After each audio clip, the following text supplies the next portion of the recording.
The wood warblers are tropical migrants that glorify our woods in spring, sing for a few weeks, raise their young, and vanish southbound. For some birders, the wood warblers are the top challenge.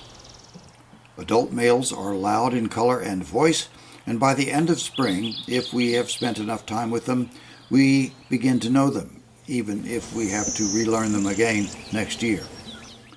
Voice ID is essential, because even the gaudiest may be high in the oaks. But when the breeding season is over, the warblers surprise us again.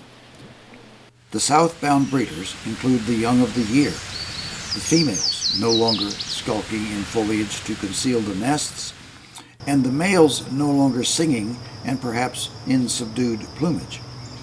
Come fall or late summer, the same kinds of warblers, southbound, are mostly silent, and their plumage only hints at the birds we saw in spring. Here is a chance to say hello to the southbound veterans of spring's invasion. You may agree with RTP that the fall warblers offer the real challenge.